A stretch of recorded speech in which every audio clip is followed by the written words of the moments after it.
Assalamualaikum warahmatullahi wabarakatuh, and good evening, distinguished speakers, teachers, and members of our audience tuning in from across the globe. On behalf of the organizing committee, I extend a very warm welcome to all of you to this YouTube live session entitled Assessment for Learning. My name is AZHAR and I am honored to serve as your moderator for today's program. Our topic for today is assessment. It is more than a tool for measuring achievement. It is a philosophy and practice that transforms teaching and learning. Unlike traditional forms of assessment, which primarily evaluate outcomes, assessment for learning emphasizes feedback, reflection, and continuous improvement. It is a vital approach that helps both teachers and students understand the learning process more effectively. In today's session, we will hear from distinguished speakers from United Kingdom who will share their perspectives, practical strategies, and experiences in implementing this powerful approach.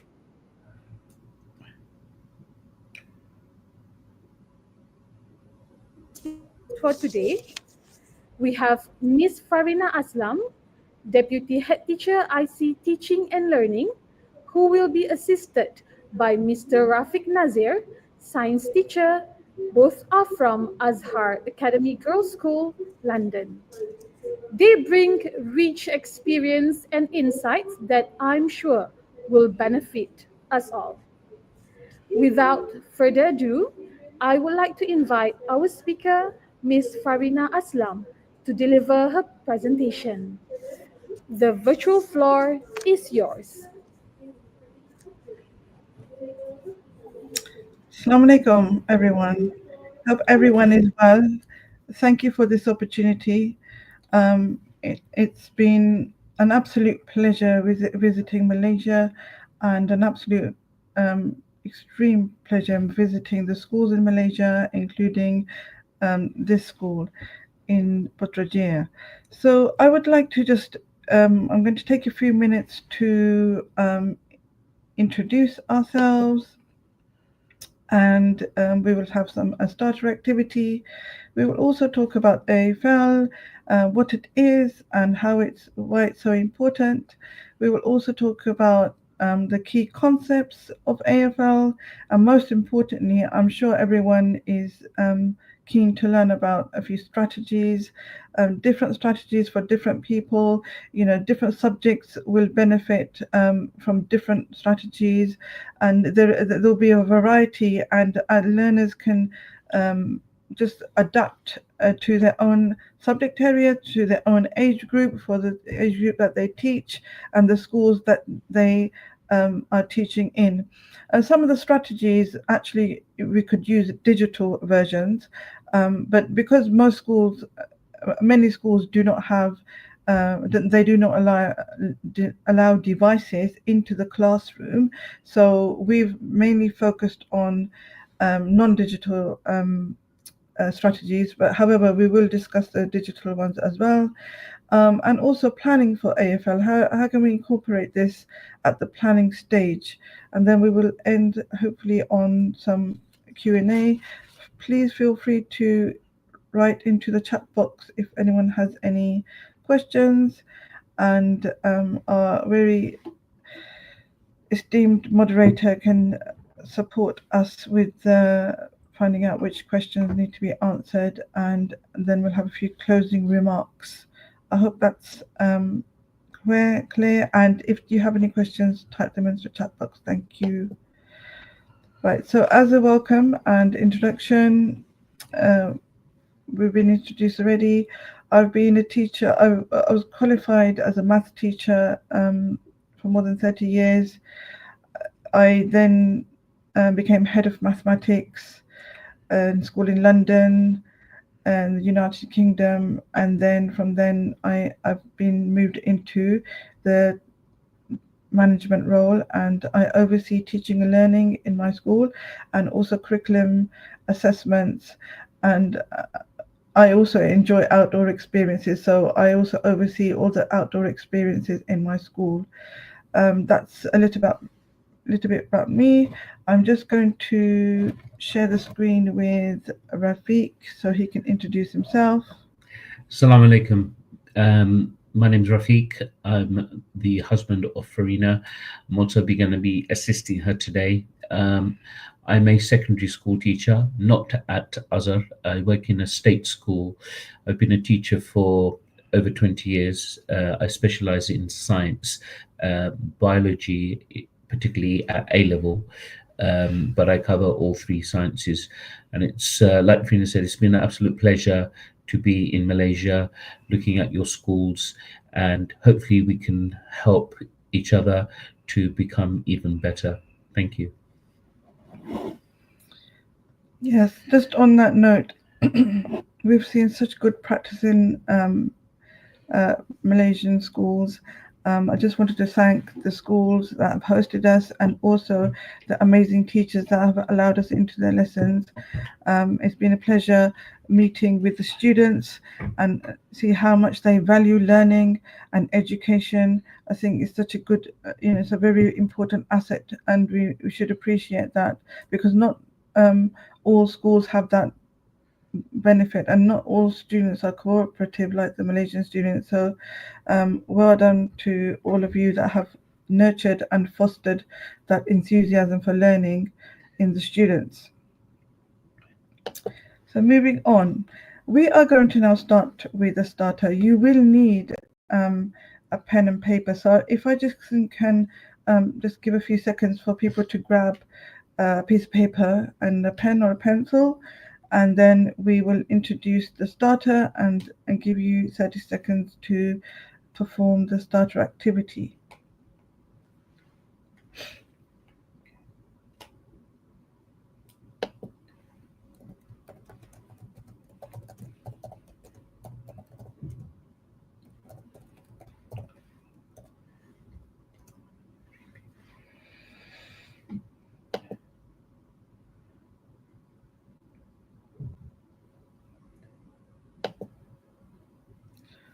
Okay, so hopefully everyone has been able to grab a pen and paper, and we will make a start on the starter activity. So the instructions for this starter activity are very simple. Okay, I would like you to draw a house, and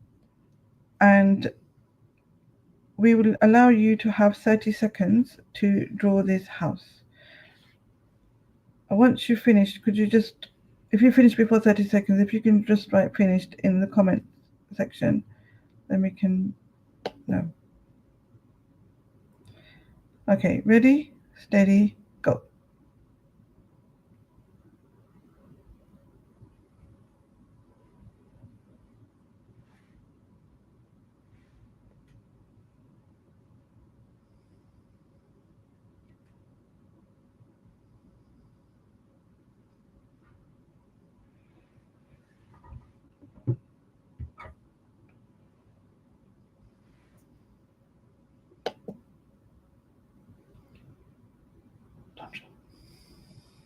Okay, that was 30 seconds.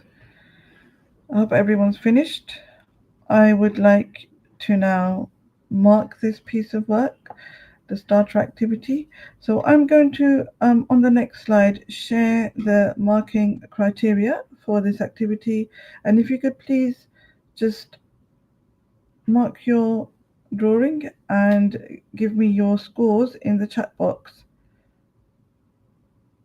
Here is the marking criteria. I hope everyone can see it.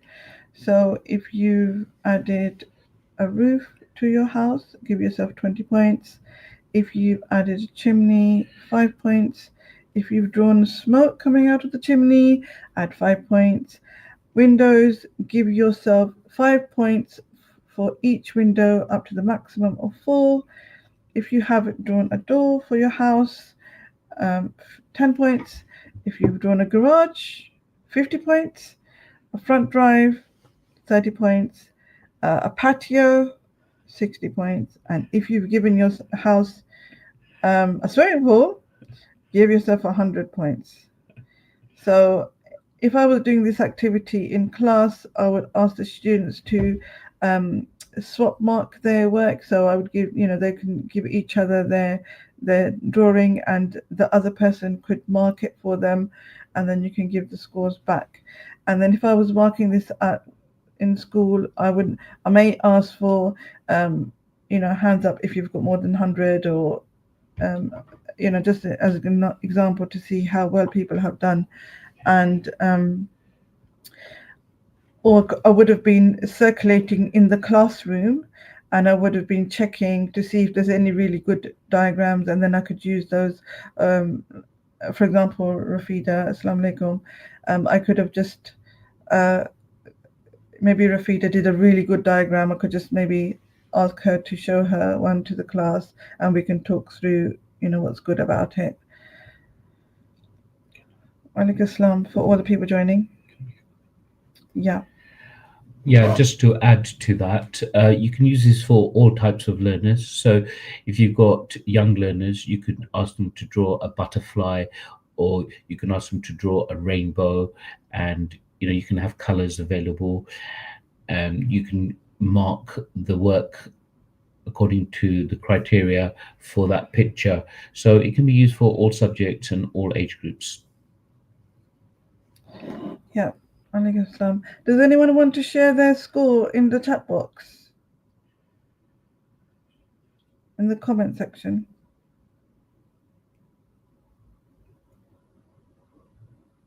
If you want to share your scores in the comment box, that'd be great. Or any comments about the scoring. If anyone wants to mention anything about the scoring, do you think it's fair? Do you think it was right that we gave the criteria after the task? So usually when we do this task, we find that people think it's unfair. People think it was unfair that we gave the criteria of the task after doing the task. Okay, so they would have appreciated the criteria beforehand. They would have appreciated knowing how to do well in the task beforehand. They would have appreciated knowing which aspects would give them the most success in the task beforehand. So this is very important, that students should know what the success criteria is for any task that we give them, and this is part of assessment for learning. And also it's very important for people to know what you're looking for, what the teacher is looking for. So that's really useful. So in this session today, we are going to work through, go through this workshop. We will look at assessment for learning in detail and discuss how we may embed the tools and concepts in our lessons so that we're improving teaching and learning, because that's why we're all here. Okay, you are all dedicated teachers, and we have chosen this profession so that we can make students understand our subject area better, and we're passionate learners about our own subject area, but generally improving the life chances of young people, improving them as people as well as scholars. Okay, so we're all interested in learning how to do this better. Now, introduction. What is assessment for learning? Okay, and why is it important? And what's the difference between assessment for learning and assessment of learning? So really important to know that assessment for learning is a formative process, and assessment of learning is a summative process. Okay, so it's we're going to explain the assessment for learning. It's a process of seeking and interpreting evidence for use for learners, your students, and yourselves, and us as teachers to decide where they are in their learning, where they are, how much they know already, where they need to go. So that's the success criteria, and how best to get there.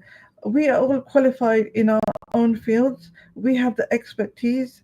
We just need to make sure that we're applying these expertise to the students where they are at the moment, and so that they can reach the goals that we need them to reach by the end of the lesson, or by the end of the week, or by the end of the month. So it's an ongoing process and cycle, as opposed to assessment of learning. Assessment of learning is a summative process. So we do this at the end of a unit test, or end of the end of month test, or end of the year exam, and it's normally a grade or a score like 100% or 50%, and it's summative. It's final. It's no more reflection on that grade. It's just there. This is your grade for this topic. Okay, there's no communication about how to improve. It goes onto your report card, perhaps. That's assessment of learning, which is different from assessment for learning. When we do assessment for learning, we undertake activities in the classroom, okay, and the students have to be involved. It's really important that students are assessing themselves, because that provides feedback to them, how they're performing on that task. It provides the feedback to the teacher, so that they can modify the teaching and learning, the activities in the classroom. This is all research, and I've made a reference there. Black and Williams, they did research on assessment for learning, and there's a book that they wrote as well. Okay, so as an example, Rafiq, do you want to talk through the example? Yeah, so a quick way to assess how well your students are doing, you could use what's called the thumbs up um, assessment. So if you've just taught something, and you can ask the students who understands this, and they can just merely put the thumb up for yes, I understand it, like this, half understand it, and like this, not understanding. That immediately gives you an indication of how effective what you taught them has been. If majority of the class have got their thumbs up, that means you've been effective, and you can move on to your next point. Or if there's one student who has their thumb down, you can ask you can ask one of the ones who had their thumb up to explain it to that person. And sometimes students find, when they're learning from their peers, they can understand it much better because they speak at their level and they can understand it. Or you can, give an example to clarify what you've taught, and that might help them to understand it. And then you can ask, what is your reflection now? And if they give the thumbs up, that means most of the class, say 95% of the class, if they've got their thumbs up, you should then move forward. There might be one or two people who maybe they've been to the bathroom and they've missed the point and they haven't got the point, and you can deal with them later on in the section. So that's a nice easy one, a thumbs up. You can also use like traffic lights, red, amber, green. This is physical cards that the students can hold up.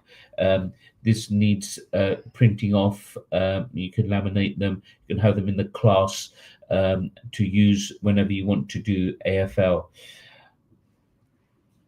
Go through on that? Okay, so thank you for that. That's a really good, quick couple of examples about how AFL can be used in the classroom, just to find out where the students are, how confident they're feeling about the topic, and whether the teacher needs to move on with the next part of the topic or just do recap, or how many students they need to do recap for.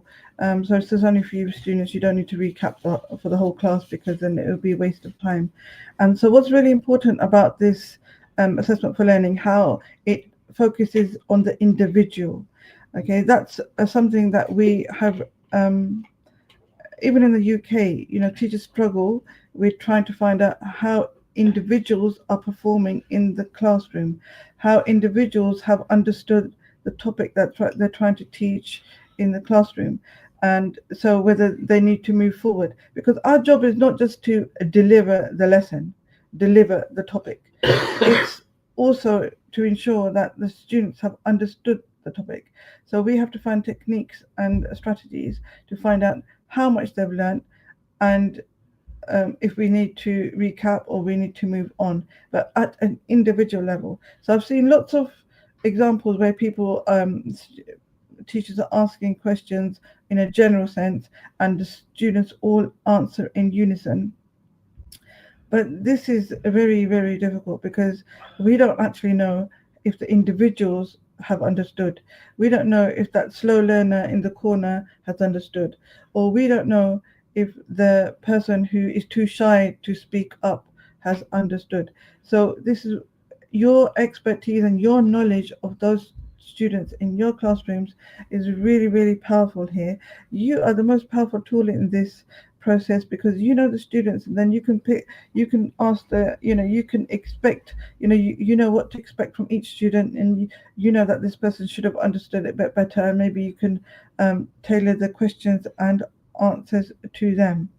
So we will go through just the evidence of the power of assessment for learning.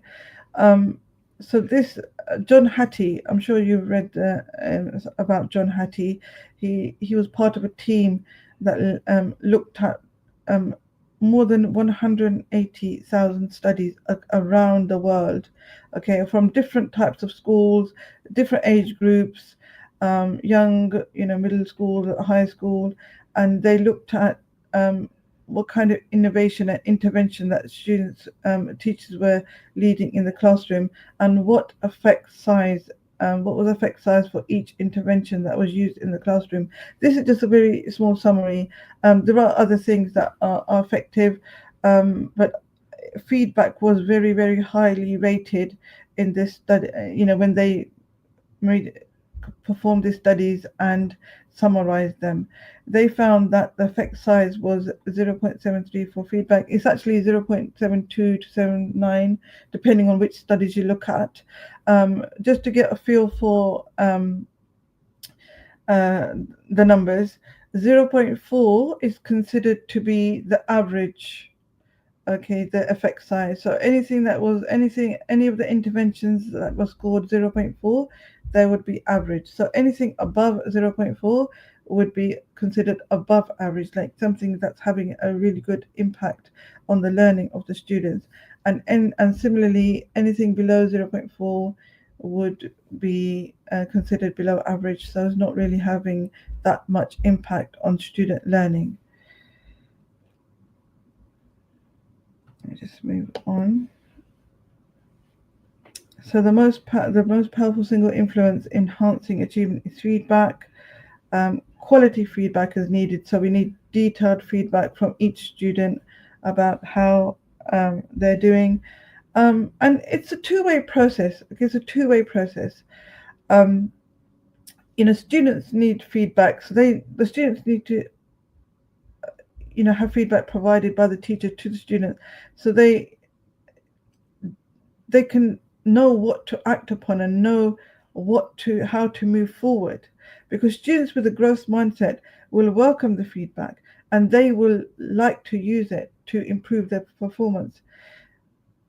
The teacher needs feedback from the students need to be able to show their understanding, so that the teacher then knows how much to speed up the lesson or slow down the lesson, to move on with the topic, or to recover, redo some of the lesson again, so that they can explain the work again if they need to do that.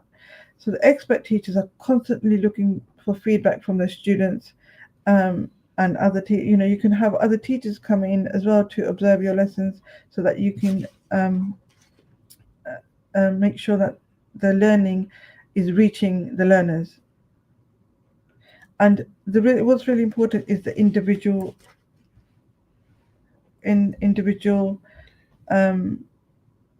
aspect of it. Like, you're learning, you finding out from each student if they've understood. At this point, I'm just going to say, if anyone has any questions, please add them to the comment box. And while we're waiting for the questions to come through, I'm just going to ask Rafiq to input.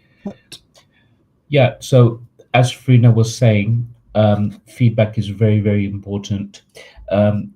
It's a dialogue that you need to have with the student in their books. So when we were observing lessons, there were lots of very good work in the book, and there was lots of ticks and sometimes crosses.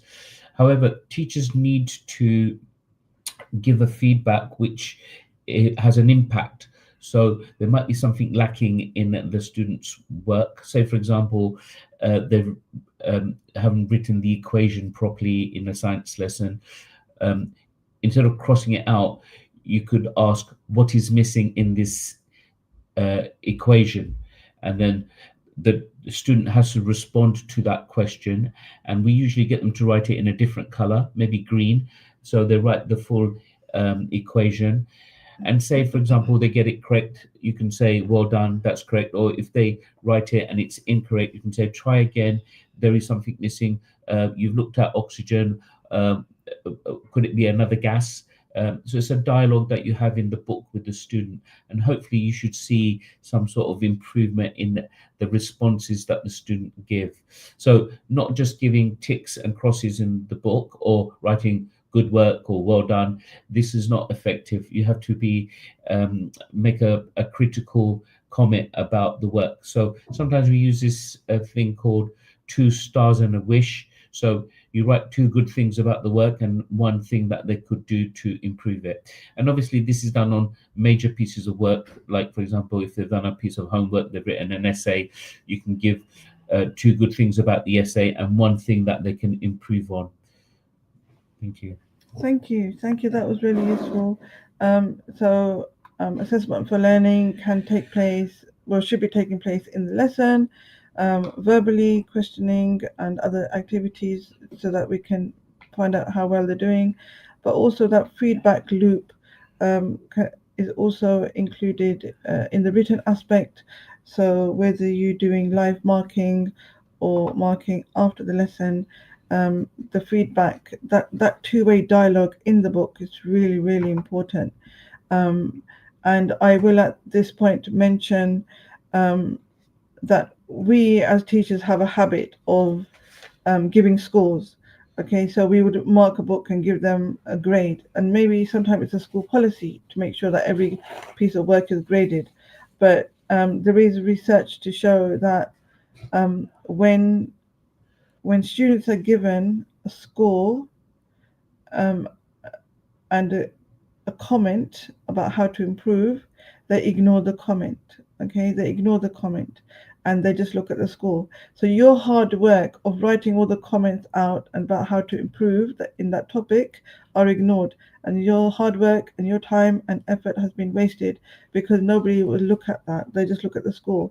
So it's especially when you're marking for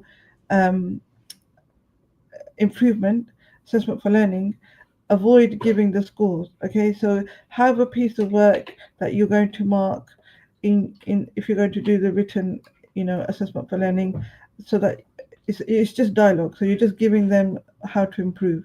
Don't add any scores in there, because once they see a score, a number or a grade, they will ignore your comment. Okay, so if you want it to be part of the learning process, part of the improvement process, then avoid the scores. Okay, so it works really well if you do it mid unit or mid topic, because then it's not the summative grade at the end of the unit. It's just in the middle of the unit where you're just giving some feedback so they can act upon it and improve their learning. Okay, so this is the AFL cycle. It really is a ongoing loop. So at the beginning of the lesson, the teachers and students should know what the success criteria is. And as we had that task earlier on about the house, it would be really useful to know how to do well in the lesson at the beginning.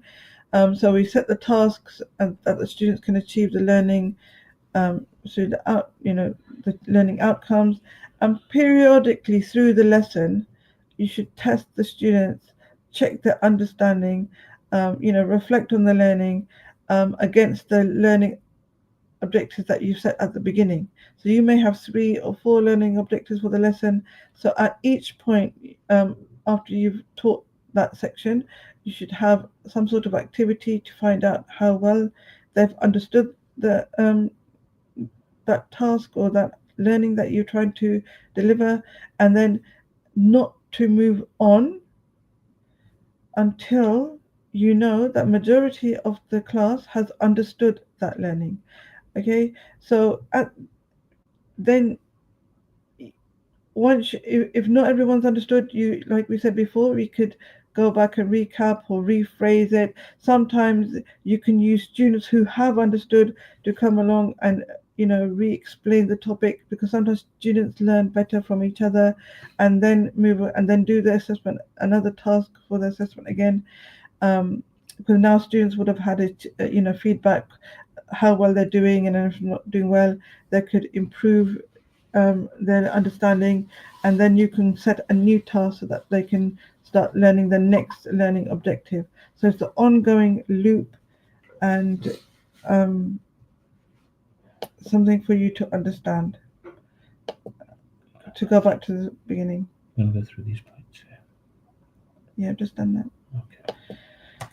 Okay, so start with the beginning with the end in mind. Okay, this is part of your planning when you do your lesson plan. So you should always think of the end, like what do they need to achieve at the end. The learning objectives are statements which describe what the learner is expected to achieve. And the success criteria, as we discussed, is so important that we share this with the students at the beginning. They take ownership of their learning, and then they're on your side because they want to know how to be successful, because everybody wants to be successful. So the main concepts for AFL are that it's formative and not summative. It's a continuous feedback loop. The student is involved at all times, and it aligns itself to the objectives of the lesson. So we're always focused on improvement. It's immediate and specific. It's individual, and it supports the students' reflections on their learning. So if there's any questions, please add them to the chat box. That'd be great. Thank you very much. Before we move on to the tools and strategies, I'm just going to have opportunity for Q&A before we talk about examples and ways we can incorporate this into our lesson plans. Okay, so when we're planning our lesson, we should have these tools in mind. Okay, so every lesson, every subject, even every topic within the subject is different. So depending on the learning objectives, you may use a different strategy. You may use a different tool. You should plan these into your planning at the start, so that in your planning there should be a section for assessment for learning, like how am I going to assess this part of the lesson before I move on? What does success look like?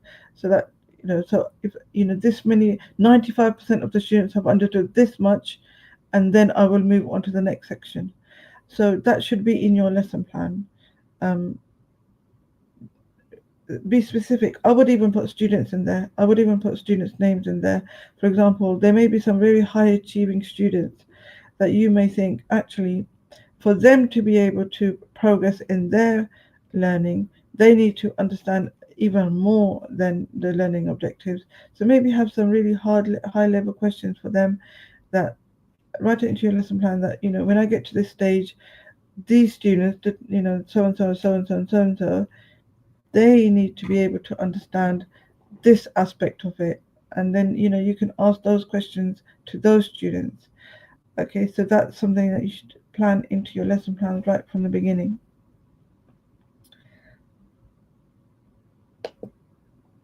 I'm going to move on to the strategies now. So the purpose of the following slides is to provide a variety of tools. You can adapt them, you can tweak them, you don't have to use all of them. Some of them may not work for you on your character and your personality, or the personality of your students. Okay, you know your students well. And as I mentioned before, digital strategies are very powerful and very useful, I find in the current day and age, especially since we've had COVID, and a lot more students and everyone, all the teachers are much more tech savvy now. So if your school allows, you should use polls and quizzes. You can use Kahoot. There's so many different platforms out there where you can add questions, and if your school allows, the students to be on their phones or their devices, they could respond to your quizzes so quickly, and then you get the immediate results and immediate feedback of how students are doing, and then you can move on with the learning if appropriate.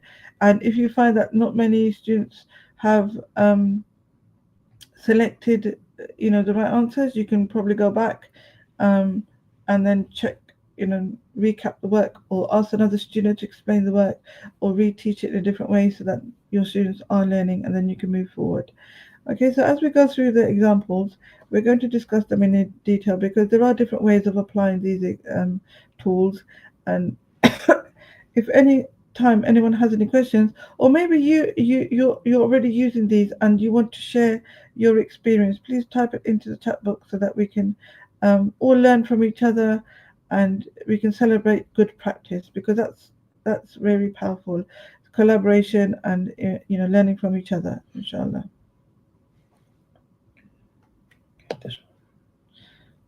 Okay, so at the start, do you want to explain this one? Repeat. Yeah, so at the start of the lesson, I'm sure you're all doing this, we have the lesson objectives up on the board, and if you can, maybe have them up throughout the lesson on the board. And as you're going through each of the lesson objective, you're doing the assessment for each objective. Have my students achieved this objective? And you'd use AFL to determine that. So quick, easy exercises that you can do with them. We're going to go through some of the strategies that you can use, but you shouldn't really move on to the next lesson objective until you're satisfied that majority of the classroom have actually reached the success criteria for that lesson objective. Yeah, so FAREENA is going to talk through the different strategies that we're going to be looking at. Okay, so next one I find very powerful. I find this very powerful, is to show the students a piece of work, that is of good quality. Okay, especially in visual subjects like art. Even an essay, you can have it scanned onto the screen, so they can just have a skim read of it. We're talking about what is good, an example of good work, is so that it's clear to them what they're being asked to do and what they need to do, and what it should look like towards the end. It's not copying, because they're going to do their own work, and you're going to assess them on the criteria for their own work. And it's really, really important that they engage with the exemplar work in a meaningful way. So for example, you could, depending on which subject it is, you could actually maybe ask them to mark it. Okay, you could actually photocopy some a paragraph or an essay and give it out, and ask the students to mark it using the assessment criteria. What criteria? So what score would they give them for this piece of work, because that way they will engage with assessment criteria. They will actually understand what's been asked of them, from you, so that once they do their own piece of work, they know that this is the level we're looking at, and this is the type of things we're looking at. This is the assessment criteria, and this is what they're going to be judged against when they, when their work is masked. And I don't think the students will copy, because they know that that piece was shared, so they know that they can't write or draw similar to what you've shown them. Okay, so it has to be their own piece of work. So that's the strategy for using exemplar work. Rafiq will talk through the next one. Yeah, so this strategy is called traffic lights. It's pretty straightforward. You got green. So students have cards, 3 cards each, and they're colored red, green, and amber. Obviously, green means I've understood everything, I'm happy. Red, obviously, I don't understand, I'm not happy with what you taught me. And amber, I sort of understand it, but I'm not entirely sure. It's not green for me at the moment. So, depending on the number of people who put up green, orange, or red cards, you can determine how much of the task you have to reteach. So, if it's 1 or 2 reds, you can give examples to highlight what you were trying to get through the lesson. The example might help them, or you can ask one of the students who held up the green card to explain it to the person who's got the red card, and that might help them to understand it. And then you can do another little task, another question, and get them to do it, and then reassess the situation of the classroom at that moment. And if the majority are now green, you can then move forward. So it's a quick way of understanding the level of your class. Thank you, Rafiq, for explaining that. I'm going to go through the strategy of hands down. This is very, very powerful, and I use this all the time in my lessons. So what normally happens is that the teacher asks a question, and then you have all these students putting their hands up and trying to answer the question. But the problem with that is that it's probably students that knew the topic already, or they're very confident, and then you don't always hear from the students that are not confident, or they know the answer but they're too shy to explain it. And we should actually give an opportunity to everyone. So this is a policy where you tell everyone, hands down, you're going to check, you're going to select the students who's going to answer the question, and I would do it in a particular order. Okay, so I would say the question, okay, and then everyone will put their hand up, and then I'll say, hands down, I'm going to select the students. Then I'll scan the classroom, even though in my head I know who I'm going to ask, because I'm going to ask Fatima because she hasn't spoken already, or I'm going to ask Mohammed because I just want to check that he's following along to this topic, because as a professional and as someone who knows my students, I need to make sure that each person has understood the topic. Okay, so, but I will scan the room so the students know, oh my gosh, I may be selected, so I need to articulate the answer. So they're all in their minds, they're all thinking about the answer, they're all thinking about the process of how they're going to explain the answer, because they don't know whether they will be selected. So the order of this is very important. So you ask the question, you tell students it's a hands down question. So you can teach them the policy in advance, that when I say hands down, that means I'm going to choose the person who's going to answer. And then once you've chosen, once you've given a few seconds for them to think about the answer, then you can choose the person who's going to answer the question. And they may get it wrong, okay, because they haven't understood. And so if you have a very low stakes approach in your class, you say, no problem, does anyone want to help them? So then you can then ask someone else to assist them or to add to their answer if their answer wasn't totally complete. Now, there is another aspect to this that, hands down, you may want to just ask randomly, okay?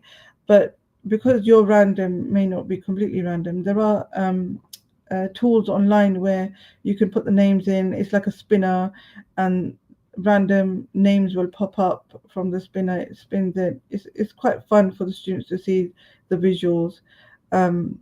When it goes round and the name comes up, then so that there it's random. You could also use lollipop sticks. We use this in UK a lot, where we've got little sticks, like lollipop sticks, and we've got the names of each student and written on each stick, and then we just hold the sticks in our hand and we just take a random one out, and then you can put the one that you've taken out on the side, so that it's up to you. You can either put it back so that the person can get selected again, or you can take it out so that that person isn't selected again. Really up to you how, depends on the topic and the question that you're trying to do.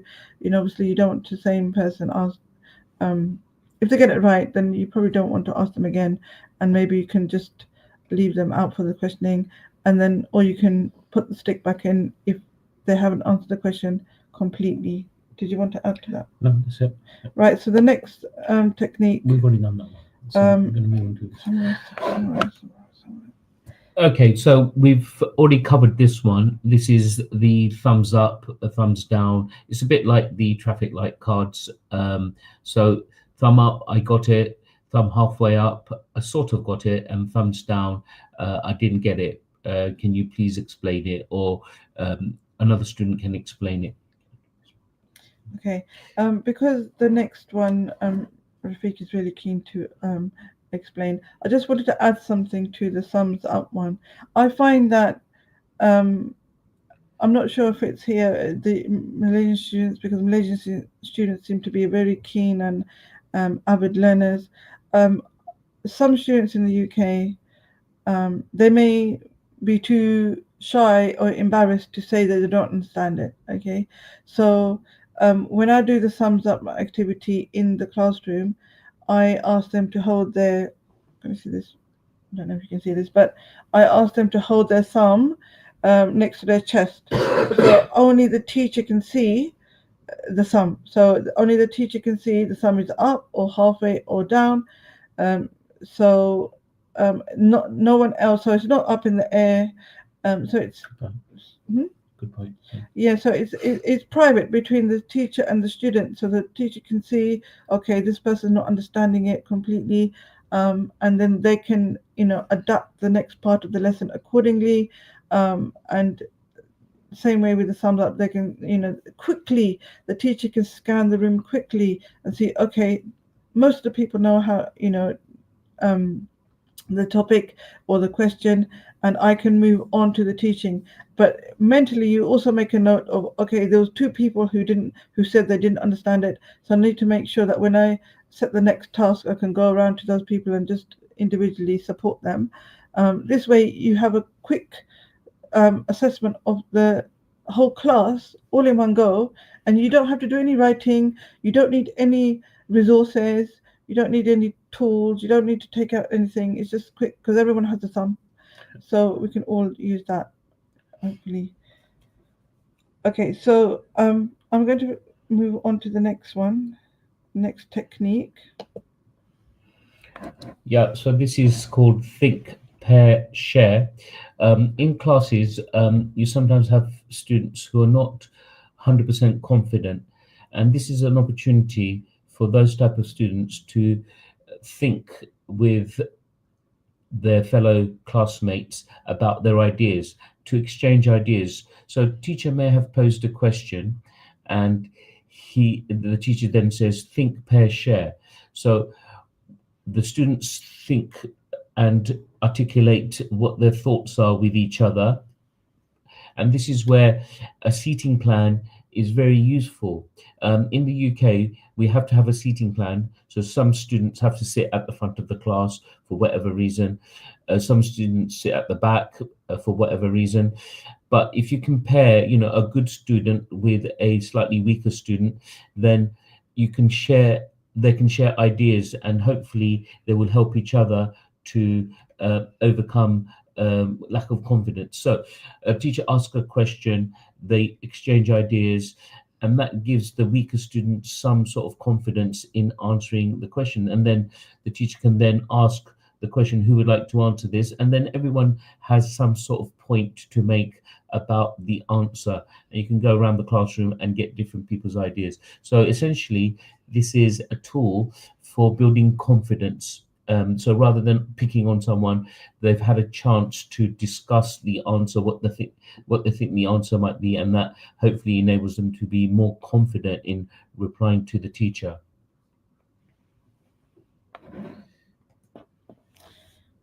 Okay, so we've gone through quite a few strategies. There are a lot more to go through, but I just wanted this opportunity to have a little pause, and if anyone has any questions or any comments, if you can add them to the chat box. You can do a private chat also, and then we can maybe address some of the questions. Or if you want to make a comment about things that you've tried and they've been working really well and you find them really effective, that's also very, very helpful and welcome.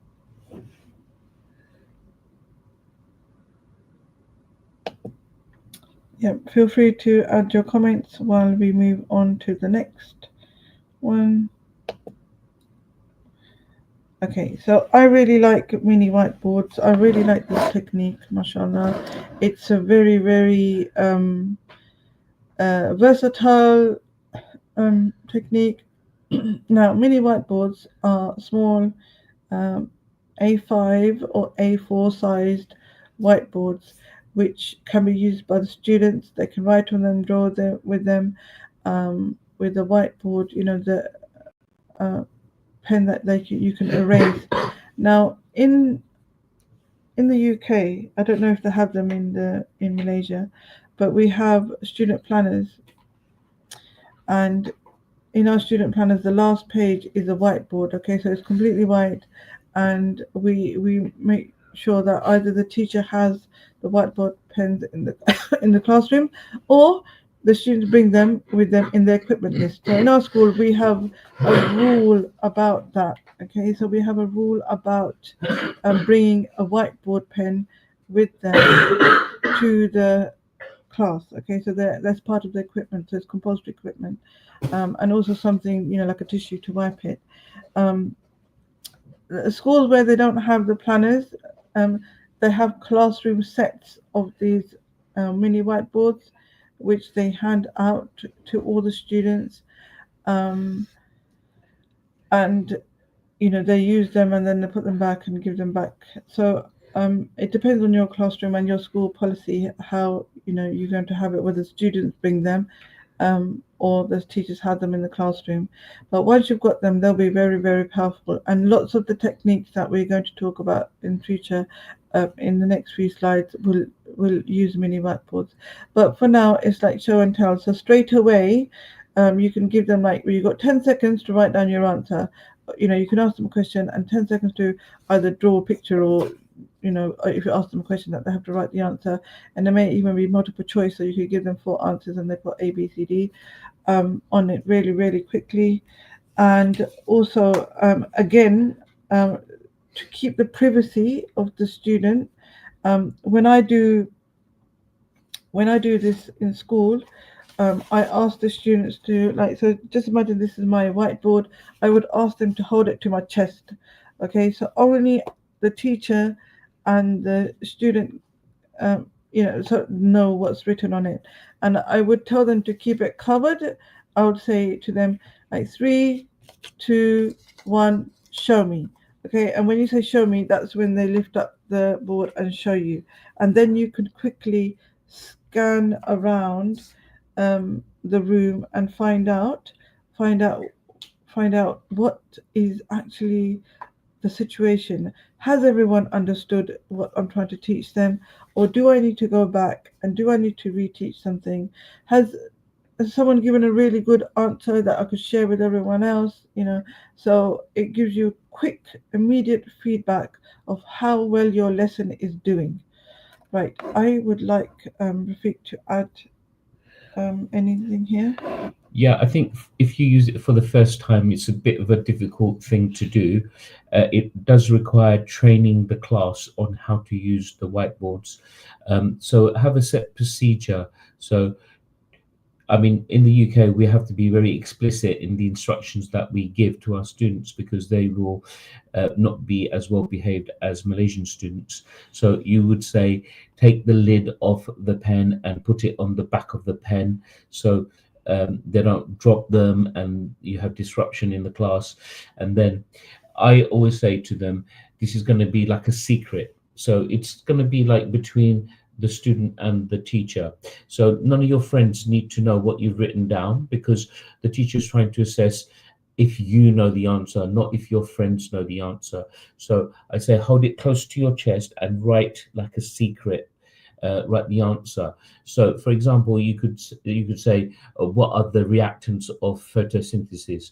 And they write down the answer, and then, like FAREENA said, you do a countdown: 3, 2, 1, show, and immediately you can assess whether the class has got the answer, whether they've understood what are the reactants of photosynthesis. If you find that a lot of them are not getting it, then you need to reteach that particular part of the topic. But just be aware, this exercise, this strategy does need training.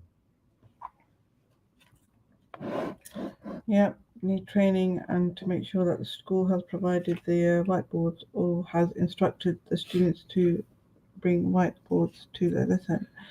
Okay, I'm just going to move on to the next topic. This is very powerful. Okay, so this is a questioning technique. What we want to do, we want to try and get more of an answer from students. So our questioning needs to be appropriately worded. So if you give a question where the answer is yes or no, you're not getting much information. Or a one-word answer or a date or a yes or no. This doesn't give us much information. Sometimes we need that information, but sometimes we want children to be a bit more expressive. Okay, so wording your questions is very, very important. So we try to have what we call open-ended question where there's no particular answer and you want the student to elicit more of their thoughts on it. So for example, you could say Russia started the Second World War. What do you think? And they might say no, they didn't, and then you say why, and then the student is able to give a more detailed answer about what they think was the start of the Second World War, and so forth.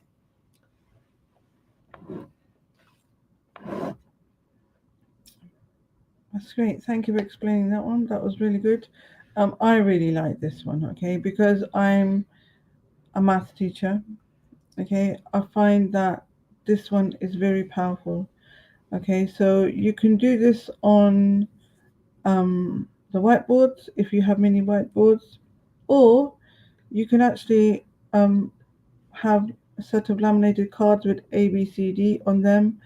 You know, you can do that quite cheaply in the school environment. As a last resort, you can even ask the students to have, you know, a notebook with A, B, C, D written on it. So you pose a question which has 4 answers, okay? And as we all know, multiple choice means that one of them is correct and 3 of them, the answer 3 of them are incorrect, okay? Then obviously you're looking for the right answers. You're expecting them to hold up the, the correct A, B, C, or D.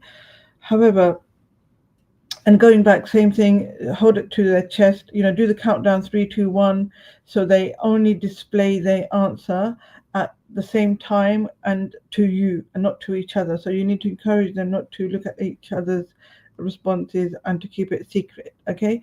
But what's really powerful, I find, for the mathematicians especially, and I'm sure other subjects too, is that when you set the incorrect answers in the multiple choice question, the answers, you can actually be strategic in the answers. Okay, so you could have misconceptions in each of the wrong answers.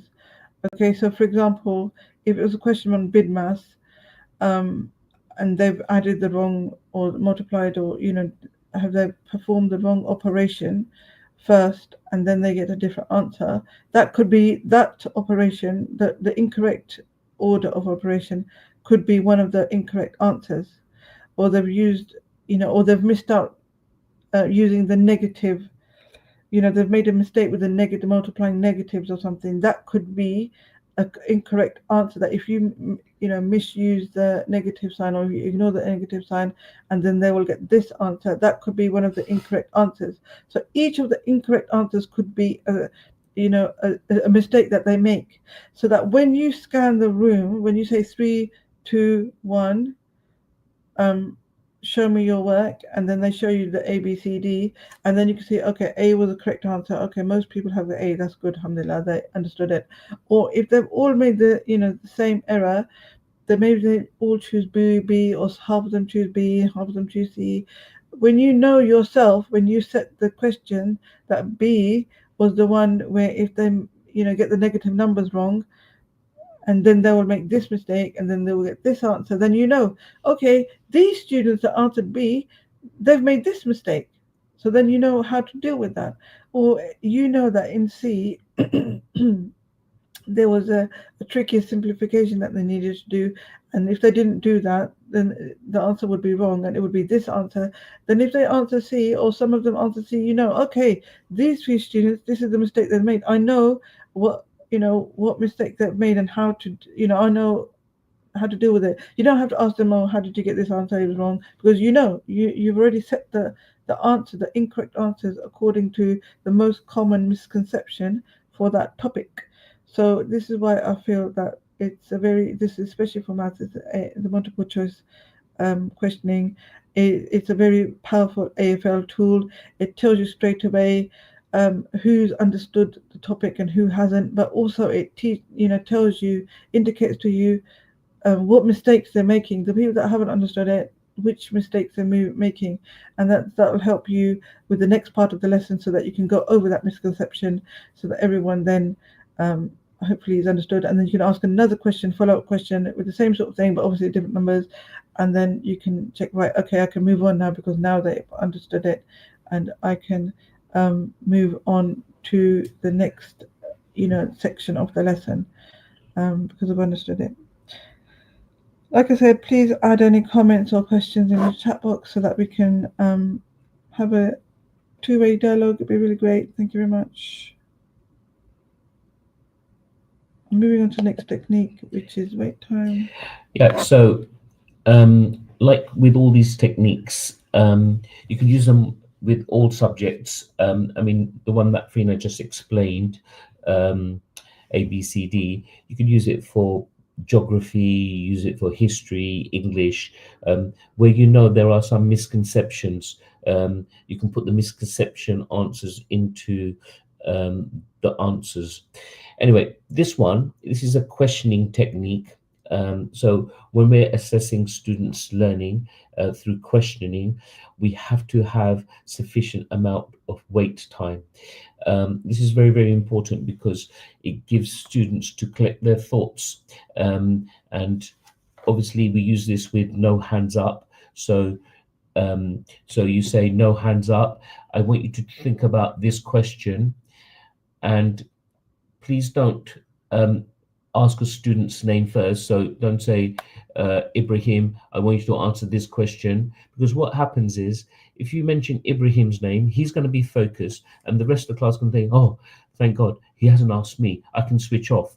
So we pose the question first, and then we might ask the name of the person who is to respond. So we ask the question, we wait, and we say, Ibrahim, would you like to answer this question? Okay, and you might say, I will come to other people to ask them another question as well.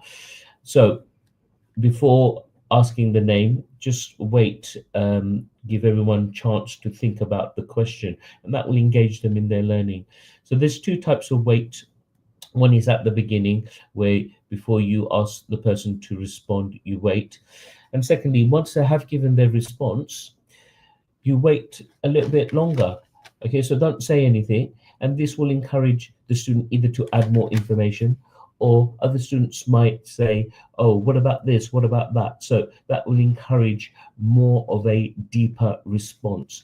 So it's a very good technique to get a lot of information out of students, and more importantly, to make sure that everyone is engaged.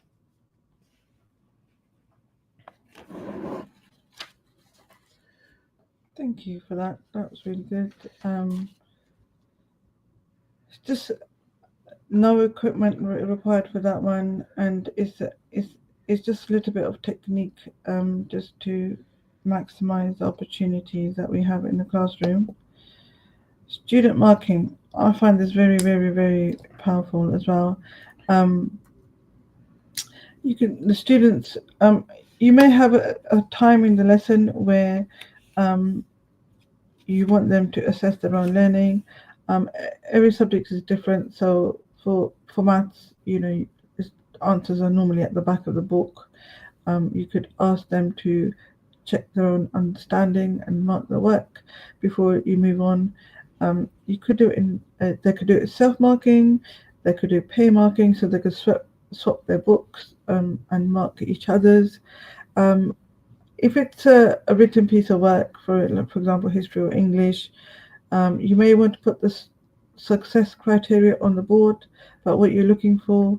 So all of those things, so that they can be very engaged with the criteria of what you're looking for, and also be able to apply it to their own marking, or if they're marking each other's work.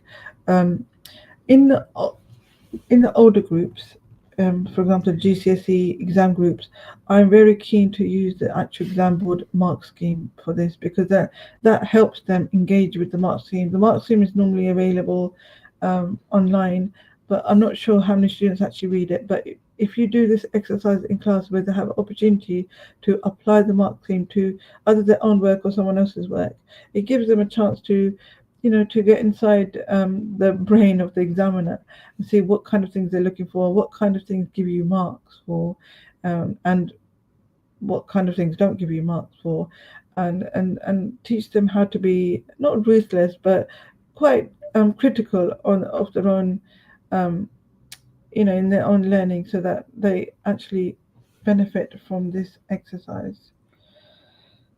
I'm going to move on to the next technique, so that we can move on to a different aspect. So we're moving towards more writing type of AFL techniques now. We use a combination of both. You can use the verbal questioning in lessons to get understanding of the students, but also in the written format as well. So let's move on to some written type of strategies. Yeah, so as FAREENA was mentioning, we need to know where our learners are at any particular point, and there's lots of different strategies we can use to do that. One of the strategies we can use is to establish any misconceptions that students may have about a particular topic. So before you start a topic, let's just say, for example, photosynthesis. Okay, so you can ask students, write down everything you know about photosynthesis at the start of a unit, and you can use their written explanation of photosynthesis to gauge where the class is. So depending on what type of class you have, the type of topic question that you might ask can vary. But if you have young learners, you could say, tell me what you know about photosynthesis. And they might give a misconception that the plants suck up the nutrients from the ground, and that's how they grow. And you will then know how to pitch your lesson. So this is another method whereby you can gauge the level of understanding of your students and how you might approach teaching this particular topic and what particular misconceptions to tackle. And you can use this for all subjects, geography, history, mathematics. It just depends on the subject that you're teaching and the level of your students. Great. Thank you so much for that. The next one we would like to talk about, if there's no questions, let me just check the chat box. There's no questions. No. Okay, so the next one I want to talk about is the comment only marking. I think Rafiq already mentioned this in passing, where the focus is on the improvement of the learning. The focus isn't on grading them work or give them a score, because as the research shows that when you give a score and a comment, they ignore the comment, they just look at the score.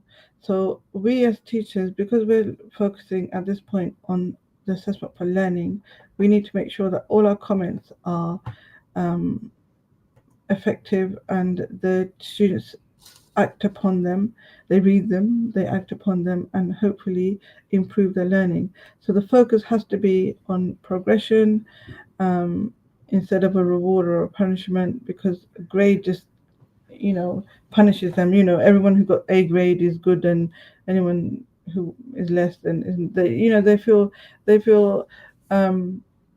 devalued if they don't get a good grade. So we're not going to put any grades or scores on there. We're just going to put comments.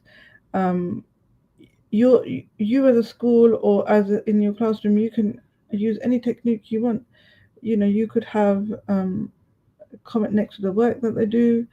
I know some teachers, they have the topic list at the beginning of they have it stuck into the books at the beginning of their book, and then you can fill in the comments there, so they know you've got given them feedback on that topic and how to improve. You can ask you can have a learning journal, you add it there. That way, that's important for you and the student to track the progress of comments and see the improvement.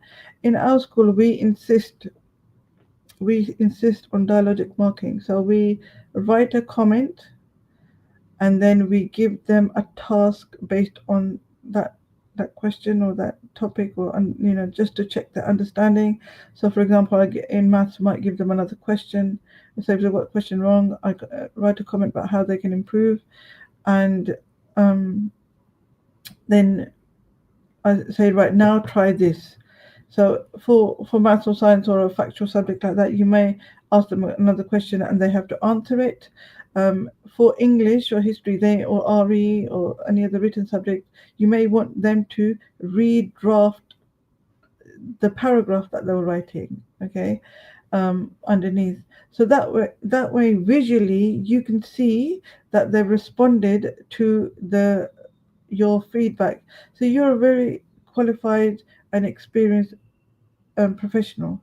You don't want to waste all this time writing comments in books and find out the students didn't even read them, or didn't even act upon them, or didn't even progress because of it. Okay, so at that point, in school, in where we are, we give opportunity, and so we give a chance for the students. We say to them, turn to the feedback I've given in your books, respond to the comment I've made.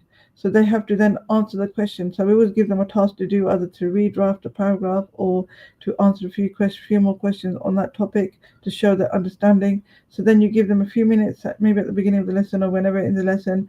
So, okay, everyone turn to the feedback I've given your books and then respond. Okay, so then in our school, we use a different color pen. We use a purple pen where they respond to your feedback. That way, when you're looking at the books again, you can quickly look, okay, this is the section where I asked them to respond and this is their response. It's visual and you can see it straight away. And that's dialogic marking. And I don't know if you wanted to include whole class feedback at this point, because I know that's for teachers that are very, very busy. And it may be that when you're doing this feedback into class, into the books, it may be that you're writing the same comment again and again. And if you've got like 20, 30 students and you're writing the same comment, that's a waste of your time. You're a qualified professional, okay? We need to use your time is valuable, okay? So we need to make sure that your time is used effectively. So if you find that you're writing the same comment for everyone, the same task for everyone, it would be better to give whole class feedback. This is another idea, okay, where you take one piece, one A4 side or A5, and you write whole. If you're finding that it's the same feedback, you can write the same feedback onto one sheet, and then for that task, and then have a set of questions that you want people to answer, and then photocopy that sheet and then stick it into the books. Okay, so that's the feedback. You've given the feedback based on their understanding so far. You've given them a task to do. So you may want to give them different questions, because some of them need different type of questions to move forward. And then you can say to them, same thing, you give them the books back, and then you ask them, okay, go to the page where I've given you feedback, and then respond to the questions that I've asked you to do now. Okay, and then if you ask them to do it in a different color pen, then when you go back to it, you can see it visually quickly. Oh yeah, that's where they responded to that feedback. Can I just add to that? If you're giving the whole class feedback sheet, maybe copy it onto a different colored paper. So, a bright yellow color that sticks in their book, that will show to yourself and to the students that there is a feedback sheet. Also, any inspectors looking at the books, they can see that you're giving feedback to your students and that they responded to the feedback, and that you're engaging the students to be a bit more critical of their work. So a colored sheet for whole class feedback is helpful. Also, you could have different questions depending on the different students that you have in your class. So you could have progressively harder questions, and therefore when you're giving your feedback, you could say to Fatima, tick this, do this question, and to Mohammed, who's slightly weaker, another question to do. So you're not getting the same questions being answered by the students. Okay. So sorry, go on. on. Carry on. No, I just want to say that we've said it so many times, but this is really important that the individual approach is adopted, because we're just trying to make sure that each student is moving forward in their learning, not just as a group, but individually as well. So I'm just going to move on to the next technique, which is mid-unit test. Do you want to? Yeah, so before you do your final assessment, it's always a good idea to gauge how well your teaching has been going. So you can do a mid-unit assessment. So this might not have any significant consequences on the student's mark book. So you can say, just want to know how you're learning what I've taught you so far. So you do a little mini test, and that will gauge where the students are, and you can also work out any misconceptions or any areas of the topic that you've taught where they're not getting the marks. So doing an analysis on the marks and which questions have got the low marks, you might want to reteach that topic so that they can get higher marks on it, and then that will make them ready to do their final assessment. Also, it's good practice, to do questions that might come up in the actual assessment, so they've got an idea of what type of questions will come up, and hopefully you can see some improvements in the overall marks based on what they did in the mid assessment. Okay.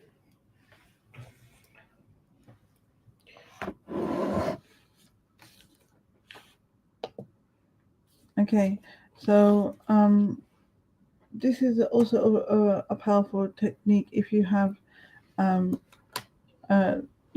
cooperative students. They might want to review their own learning in groups or individually. You can do this as part of the lesson. You can do it as part of a mini plenary, so during the lesson. So you might want to give them opportunity to summarize what they've learned so far on that day. You can do it as a group activity, and then they write the quick, say 2 sentences about what you've learned so far. So depending, especially when there's a transition in the lesson where you've taught a topic, and then you want to move on to the next. It might be a different aspect of the topic, and you just want to make sure that you've summarized it enough, and the students have understood it well enough. And like we said, this is a two-way process, so the students also need to feel that, okay, we're moving on from this topic, so up to now this is what the learning has been. So this gives the opportunity for them to summarize in their head what they've learned so far, maybe jot down a few points about it. You may ask for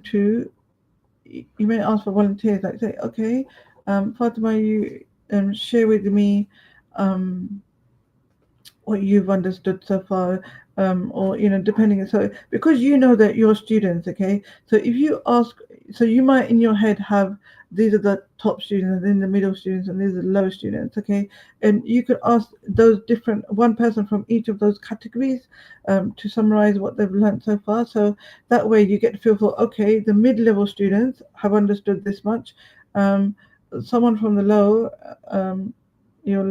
like lower students, if they've understood this much, then you'd be happy that, okay, they've understood, at least one person from that category, and probably the rest of them have as well, that so you can move on with your learning. And then you can, that's a student review opportunity in the middle of the lesson, okay, before you move on to the next lesson. Okay. I'm going to move on to the next one. It's all written. So this is a technique. You can use this as peer assessment. So peer assessment is when students mark each other's work. This helps you to save time, because if you give them a success criteria, the students can mark according to the success criteria. So 2 stars and a wish. This basically means that students write down 2 things that they liked about their friend's work, and a wish is something that they can improve on.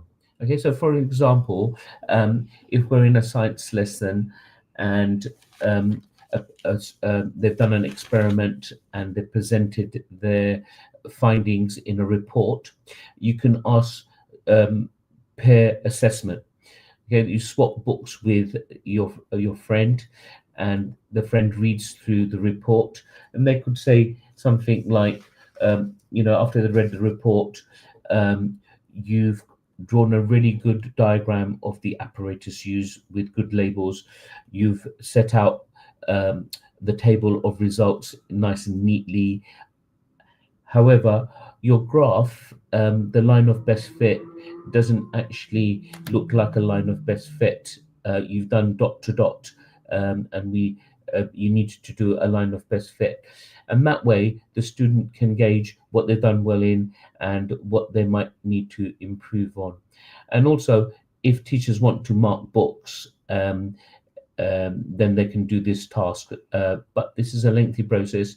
So you might get your students, the more able, the higher level students to mark according to the assessment criteria that you've laid out at the beginning of the lesson.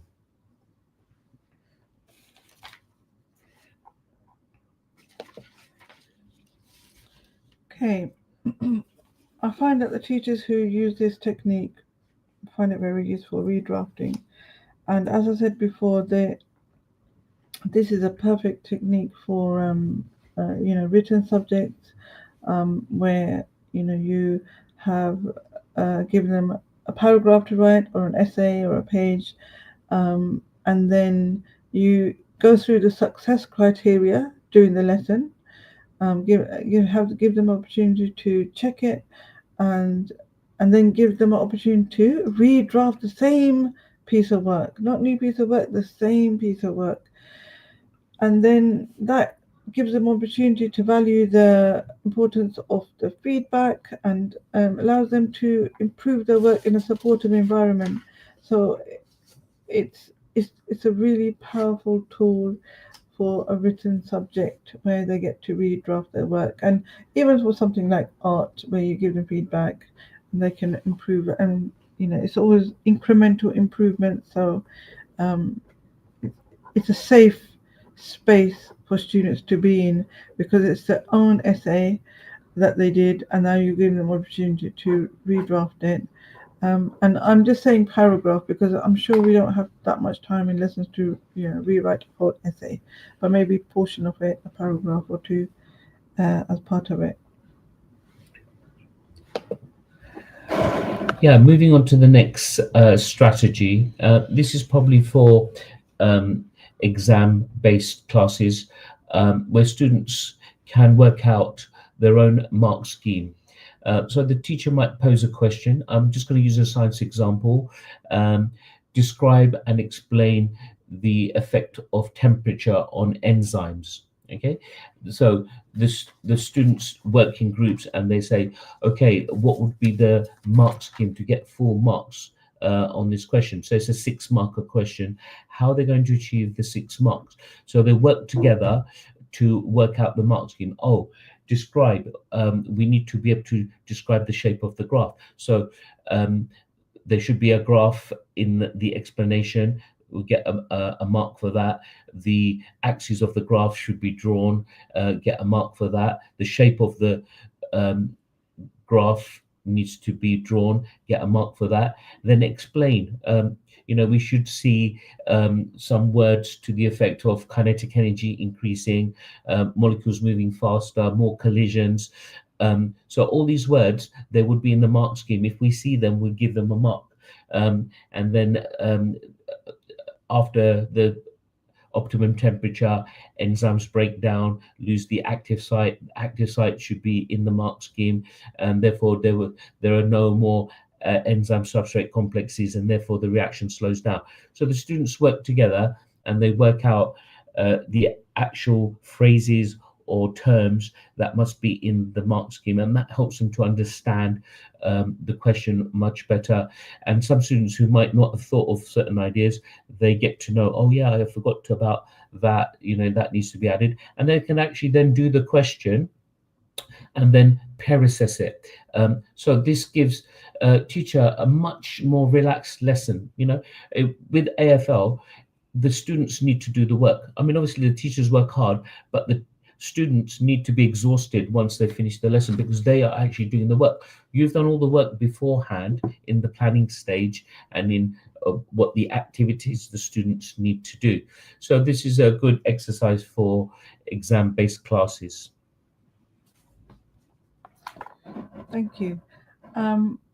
We've been going through a lot of techniques, and I want to now take the opportunity before I finish off. There's a few more. There's more slides and more examples to go through. However, I want to also take this opportunity to hear from our audience, and so if you can write in the chat box which ones of these techniques have you already been using. If you can just type into the chat box, that'd be really great. Love to hear from you. Which ones are you using already? Which one do you like? Because we all prefer certain techniques and approaches more than others. Which ones do you find that work with older children? Which one do you find work with the younger children? That'd be really great.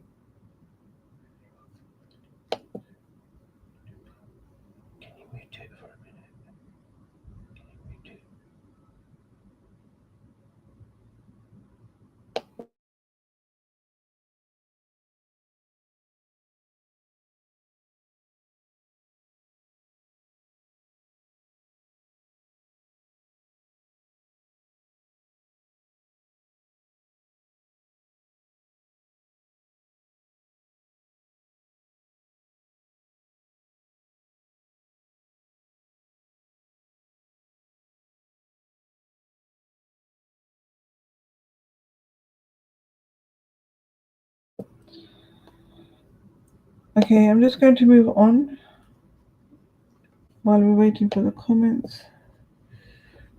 Oh, God, I'm on 10. Okay, right. So, did you want to talk about this one? Because I think you like this one, don't you? Yeah, so this is a very visual way of expressing, or students expressing, how they like the particular task or topic. So you could do this with your unit. You can have all the different tasks in the unit. So, for example, we're talking about photosynthesis. So we might look at the structure of the leaf, and then you have 3 columns: smiley face, understanding some parts, and do not understand.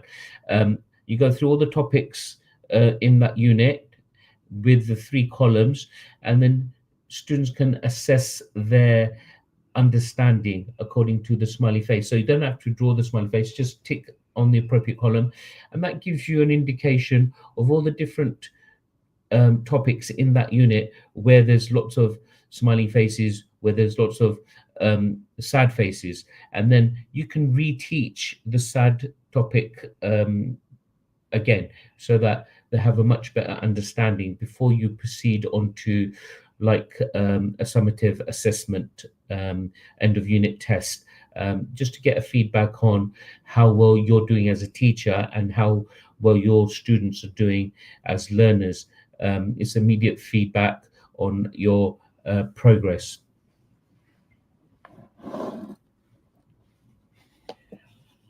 Thank you. So, as we keep saying, that the more we put in place in advance, the more we plan in advance, the less we have to do in the lesson. Okay, so if you've thought about your questions and you've thought about the students that need to answer the questions and which ones you need to focus on, if all that thinking has been done in advance, then in the lesson it makes life a lot easier, and then you can be more effective in the classroom. So group feedback, this is something else you need to plan in advance. You could have certain groups, you could think about what kind of grouping that you're going to have for this task. So you can decide whether you want just for this particular task, whether you want to have it as ability grouping, or you want to have a supportive grouping, so that they can, when they peer assess their work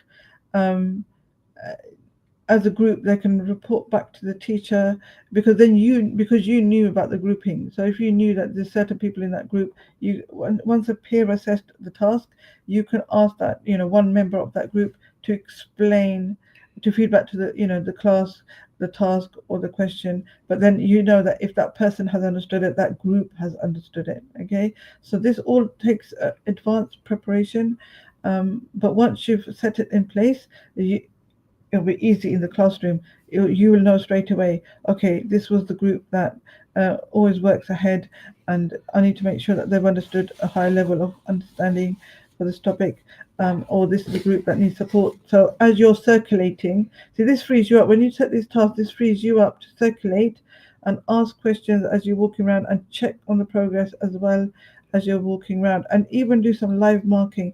Now, live marking is another topic and another training in itself.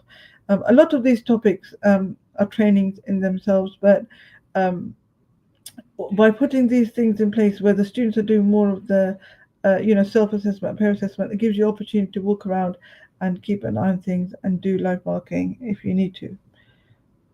Do you want to add this one, something? Okay, thank you. Okay, we've done the next one. I want to move on to this one. Oh, okay, peer marking. We've already done the peer marking, haven't we? So should we just move on? Okay, fantastic. Let's just move on to the next one. We did peer marking. Yeah. Yeah. Yeah. So as FAREENA was saying, most of the tasks should be done by the students, and this gives an opportunity for teachers to circulate around the classroom. And I really love this way of learning. So usually in the UK, what we do, we give 5 questions at the beginning of the lesson. We call it independent learning. And it's usually a recall task.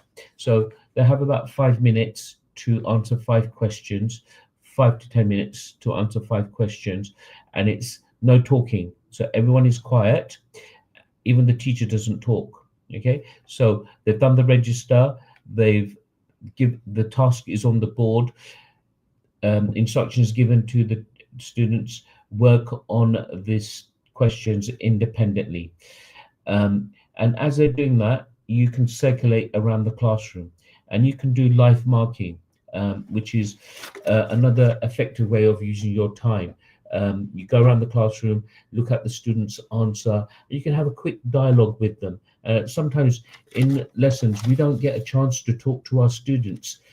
So you can talk to them quietly so other students can't overhear what you're saying. And you can say, well, you haven't written this properly. Think about what we did last lesson. What could you add to this? So it gives a chance for you to engage with the student and get to know how they're thinking. And you don't get a chance to do it all through the classroom. So you can say, this lesson, I'm going to do the front row. And next lesson, I'll do the second row. And the third lesson, I'll do the third row. And that way you get a chance to meet all the students and ask them questions. So regulating learning by circulating around the classroom is another good way of assessing how well your students are doing, and also very importantly, to engage with your students on an academic level.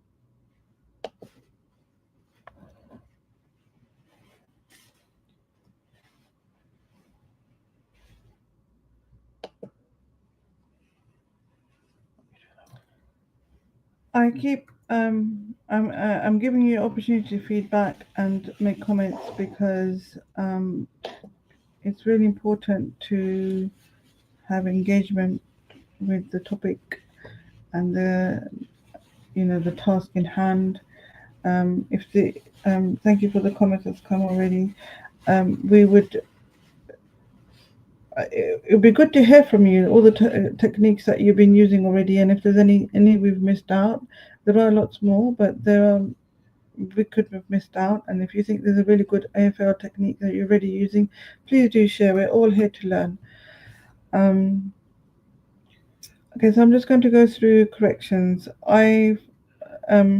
So as I said before, I find it powerful to read draft work and insist on comment only marking, because that gives them an opportunity to reflect on their learning, look at things that where they've not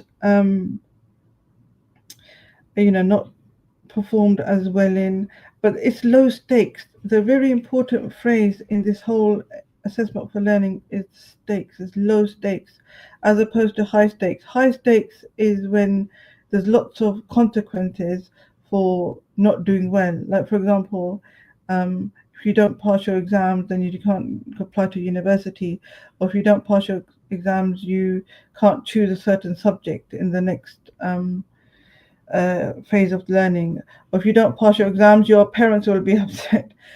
So we're trying to make all of this assessment low stakes, so it has no consequences, so students can take the pressure off themselves. They have no pressure.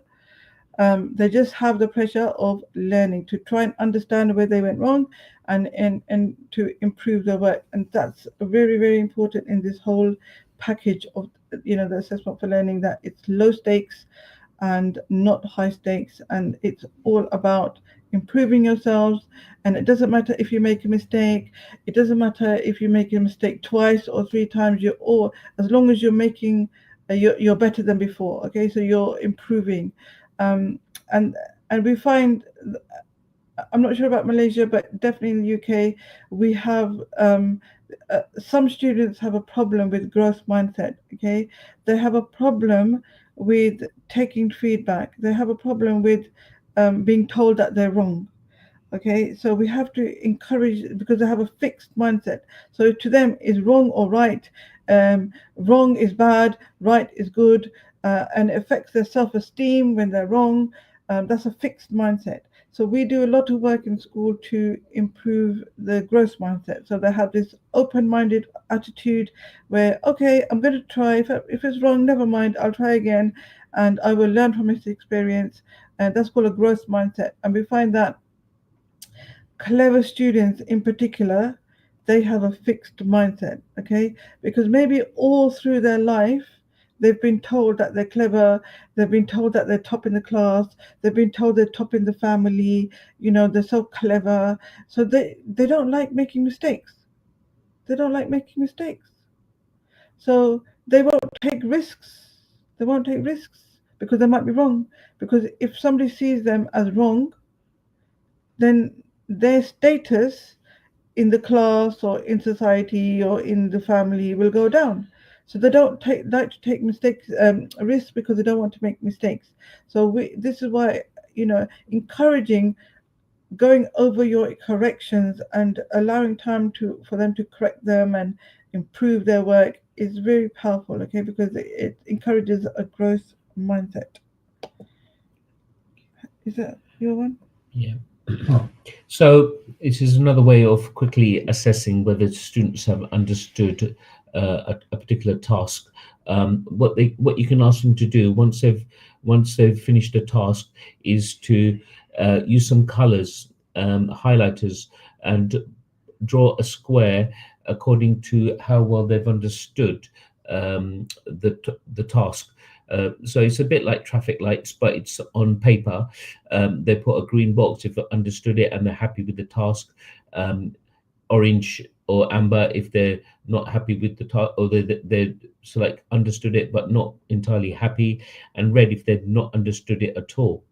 Also, when you click the books in, you could decide if they've got green, you're going to mark this piece of work in a lot of detail because they're very happy with it. They're very confident with the task, and you can mark it in detail. So obviously, it's difficult to mark books to a high level all the time, but when they put a green box, that means they're really happy and they're really confident with that topic. So you can mark it and give them feedback on how well they've done.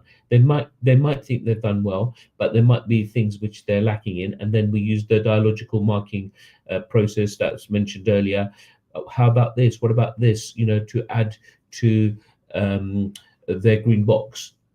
And where there is orange or red topics, and if there's a lot of them, then you might have to reteach that topic. Or if there's only one or two, then you can give some additional note or additional support to that particular student so that they understand it. But this way, you will make sure that the majority of the class have understood what they were supposed to understand, and then they can move forward. Thank you. So I hope we've made it clear that we must always try and find a method of conveying progress. Okay, so that we know as teachers how well our students are doing and whether we need to move forward with the learning, and also that the students know how much progress they have made and where they are with their learning. Okay, so you might have opportunity to talk to them about links between units. That will clarify, the bigger picture to them. You might want to use a learning journal. Maybe some students like to use a learning journal. You can refer to past targets and highlight where the students are achieving this now. Have a target chart maybe, where it's visible, where, you can rag weight it, red, amber, green, so they can actually keep a track of their learning themselves. So in our school, we have at the beginning of each book, we have the list of topics for that term. And then we have boxes next to the topic unit. So it's up to them. We made it optional, okay, but the students can write into those boxes red, amber, green. They can color it in green if they're happy with that.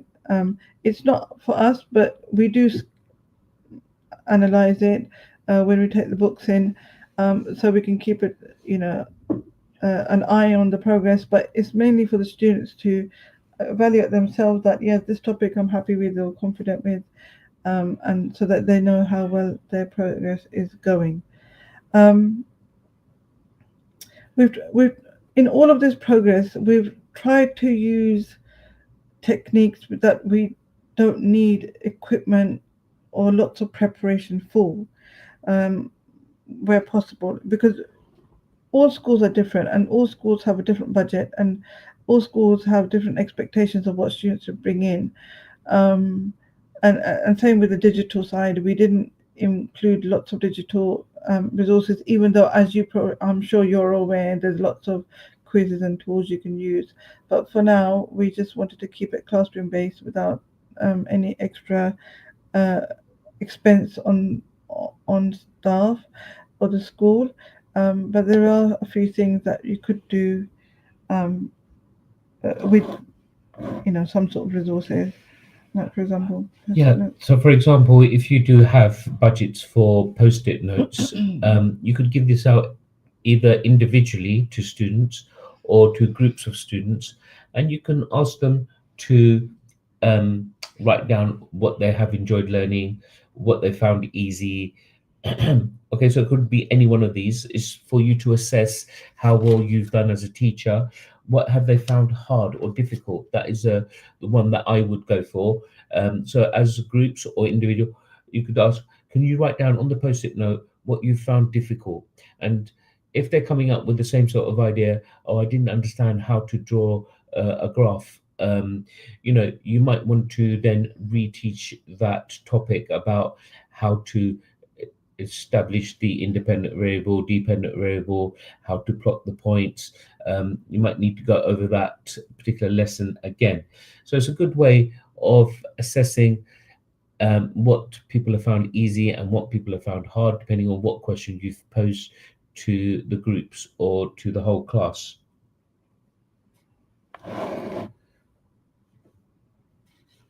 Thank you.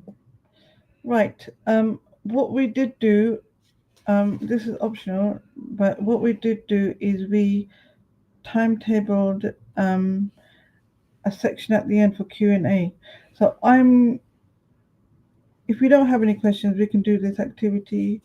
That's why I've been asking people to add the questions to the chat, but I haven't seen any that I need to answer at the moment.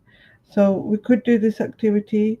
I don't know if you're in groups where you are. Can anyone just type in whether they're in groups or they're all individuals? Because if this is a group activity, so if you can't, if they're not in groups, we can just maybe reflect. You could reflect yourself for your own subject area.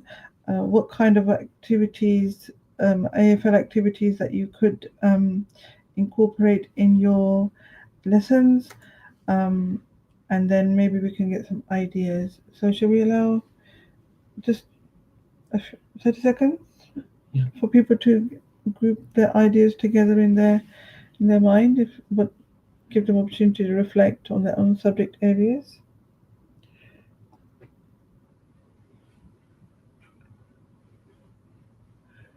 Yeah, we would love to hear your feedback. Thank you, Norina. She's written very good sharing, give me new ideas. So that's very helpful. I'm glad you've come across some new ideas. Anyone else would like to make a comment on what they've heard? What technique would they might use?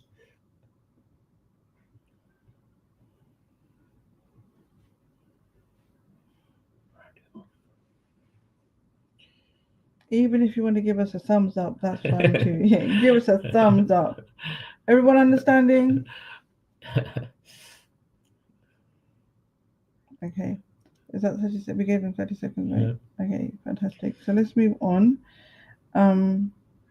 Anybody want to give the feedback?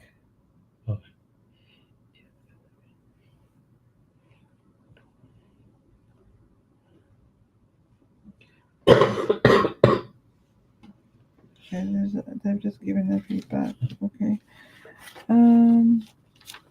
Yeah.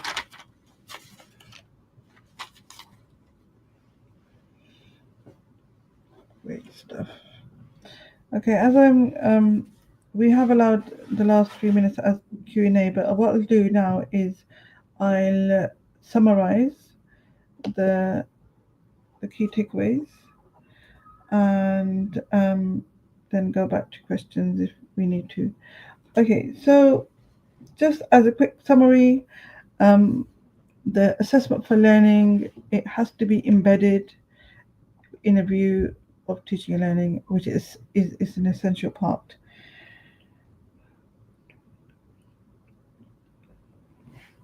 That's a good question. Keep your questions coming in. It needs to be planned into the lessons in advance, and also you should have exact questions and target questions for that in your lesson plan. I'm not sure if your lesson plans are compulsory in your school, that you all have to do lesson plans, but even if you don't, then you should at least plan the type of assessment they want to do, the exact questions and the target students. Sharing the learning goals with the learners in advance. It helps people to know and recognize the standards for which they are aiming. Involve the pupil in the self-assessment and peer assessment. With regards to the feedback, they need to have feedback so that they can recognize the next steps and how to take them, and is underpinned by the confidence that every student can improve. That's really important. Okay, sometimes, I'm not saying you teachers do this. What you need to do is you need to make sure that everyone knows that everyone can improve. So because especially some subjects, people say, oh, I don't like science, or I don't like maths, or you have to encourage them that everyone can improve. Or I'm not good at writing, I'm not good at reading. They have this like negative Not yet. Attitude about themselves. Is like low self-esteem. So you have to encourage them that you might be not good at it now, but you will improve. So it's like a not yet attitude, and you need to involve both the student and the teacher. So you had some things to add on, right? What did you want to say? Okay, so did you want to add anything on? No, I'm okay, thank you. Okay, fantastic. So we have a question here for mathematics. How do you encourage students to answer? Higher thinking skills. Higher order thinking skills. Yeah. So when you're doing questioning, this is a very good question. Actually, it's a very good question, because when you're doing your questioning in the classroom, you can make sure that the students that that you want to push further get those higher order questions. Okay, so you encourage that. So you've given people the right question. So when you're choosing the question, you can give the question that that they're going to answer. And if you want to encourage certain students to encourage the answering of higher order scores, you can target those students.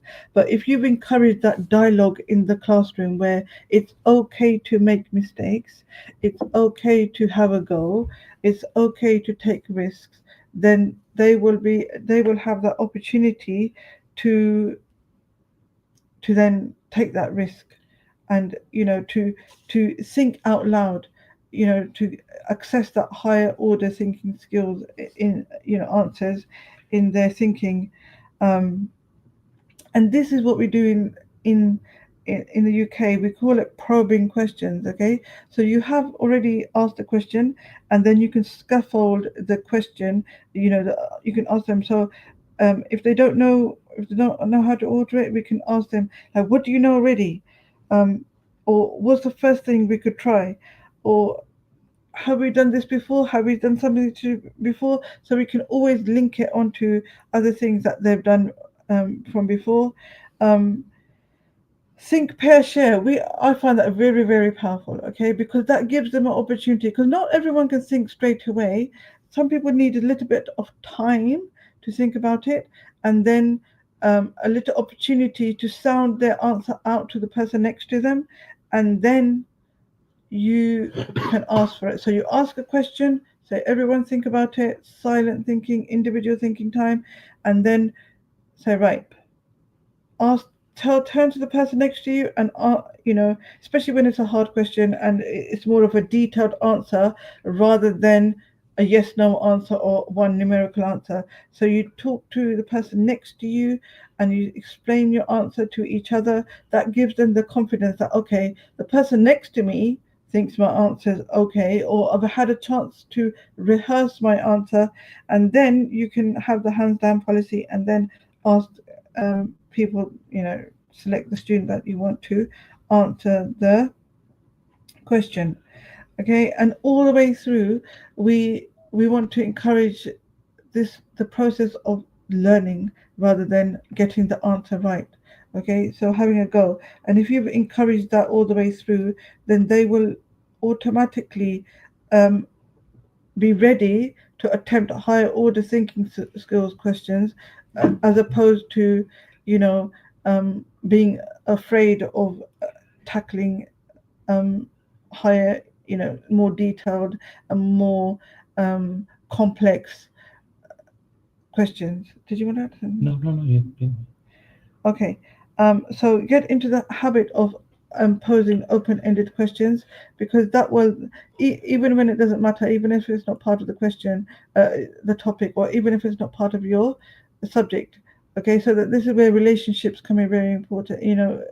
Developing a relationship with your students, which I'm sure you're doing already, are very, very powerful. I hope that's clear for that question. Are there any other questions?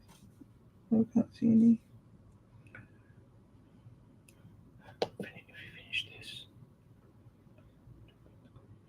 Yeah, so I was on the last point of the key takeaways.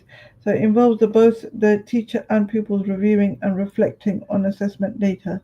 So, like I said, it's a two-way process. Them being involved with the whole process of the assessment and learning will be useful for you, because they're doing the work. They're doing all the thinking and how well they're doing and how well they're improving, and their scores will go up, and that will be useful for you because you want them to do well.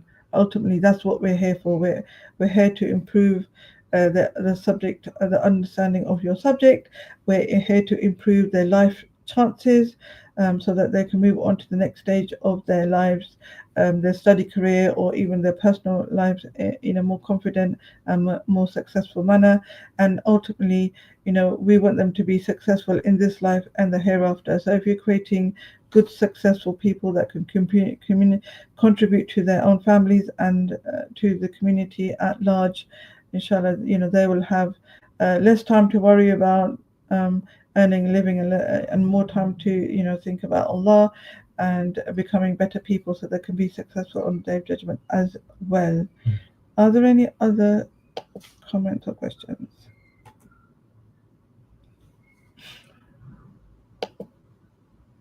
I pretty much think that's the last slide. So yeah, we wanted to end here at the question answers. If there's no more questions or comments, we would like to thank you for participating.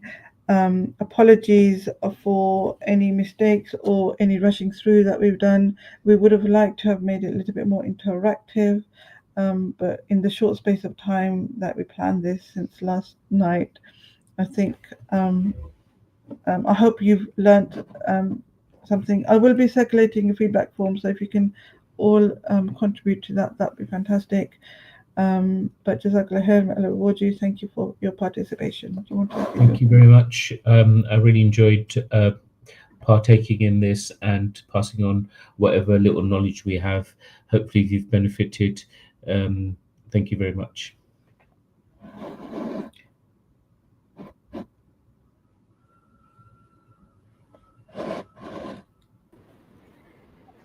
Well, thank you very much to our speakers, Ms. Farina and Mr. Rafiq, for the insightful presentation.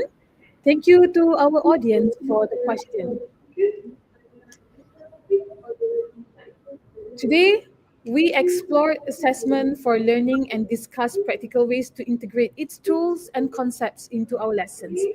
The key takeaway is that AFL is not just about assessing students, but about improving teaching and learning by making assessment an ongoing part of the classroom process. We also heard about simple classroom techniques such as the traffic light check shared by Mr. Rafiq and hands down as told by Ms. Farina. As educators, keep in mind that effective strategies include timely feedback, students' involvement, and reflective practices. We are very lucky to have our speakers to explain to us on how those techniques and approaches can enhance teaching effectiveness and improve learner outcomes. On behalf of the organizing team, I would like to extend our deepest gratitude to our distinguished speakers for their contributions and to all viewers for participating in today's session. We hope that today's discussions have inspired you to apply the principle of assessment for learning in our own educational settings. Please continue to follow our channel for more knowledge sharing events. With that, I officially bring this YouTube live session to a close. Thank you once again, and we wish you a productive and meaningful day ahead. Thank you Thank very you. much. Assalamualaikum. Look what they said that